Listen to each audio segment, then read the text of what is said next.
everyone, and welcome to another episode of Email on Tap. I'm your host, Anthony Chuli, and today my guest is Heather Curcio. She's the Email Channel Marketing Manager at AARP. Heather, thank you so much for being on the program. Thank you for having me. How are you? I am great, thanks. How are you? I'm great, thank you for asking. Tell me a little bit about your role and AARP for those that may not be familiar. So AARP is a nonprofit, nonpartisan organization, and we empower people to live life as they want to as they age. So it's not a commercial retail kind of organization, and which is different than I'm sure a lot of the companies you interview. My role, so as Email Channel Marketing Manager, I am sort of strategic oversight and planning and implementation of a variety of email campaigns and email communications, as well as we sort of are an in-house services to other folks and other business units who want to use the channel. So I'm kind of your in-house marketing account manager too. So I kind of play a dual role, and it's really fun and interesting. So what role does email play within AARP and your digital strategy? So email is a very popular channel because, of course, there's quicker turnaround. AARP does a lot of print stuff, but we also do a lot of digital. And email is a really good place that enables us to test all the wonderful new technologies and enable that one-to-one personalization. So it lets us be flexible and test out, data and technology and figure out what's the best way to get the right message to you at the right time. And so who is your target audience? How would you describe who you're trying to reach with email? Well, in reality, AARP is advocating and working for everyone, even you, but officially our target audience are folks age 50 plus. Americans, it's US based, we're not international. So with maybe an older audience as kind of that primary demographic, do you find there's any unique challenges into marketing and communicating via email with that type of generation? So amazingly, yes, your grandmother and mom and folks are online on cell phones. They are using digital. So it's not just, don't think about that person who is completely offline. There's a huge audience for this. And so the only nuances I would say that might be a little different than your average sort of millennial or younger group is that there might be a longer window span from a response time. Some people, again, in the higher age ranges who aren't working and employed and using a computer every day or might not have email on their cell phone, maybe check their email a couple times a week or like once a day versus multiple times a day. So there's that. And then the behavior of, and partially this has to do with the information we're sharing. Again, we're not asking you to buy anything. We're giving you some information.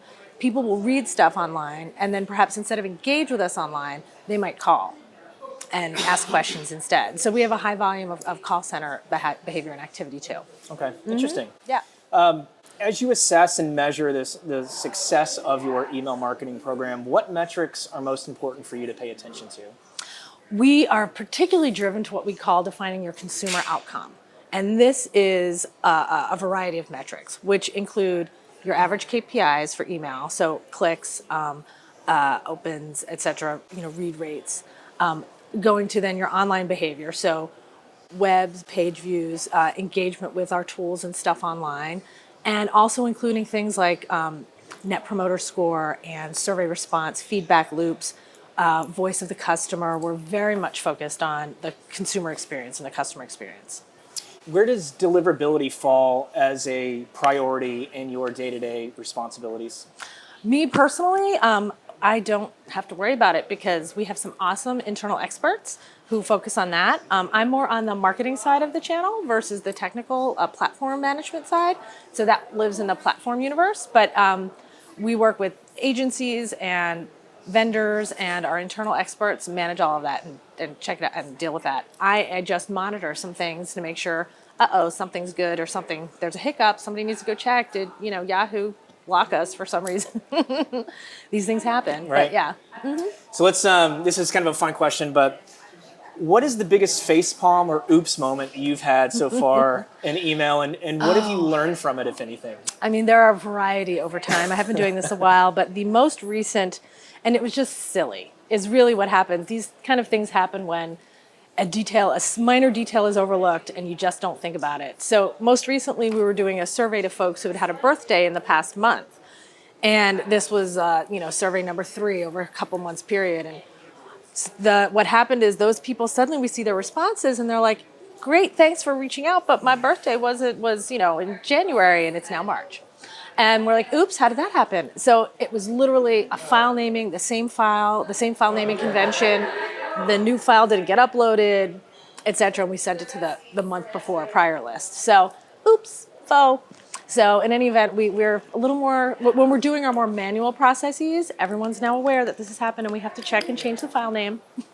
That's just the most recent little thing. But when you're particularly getting customer feedback directly, like within minutes, oops.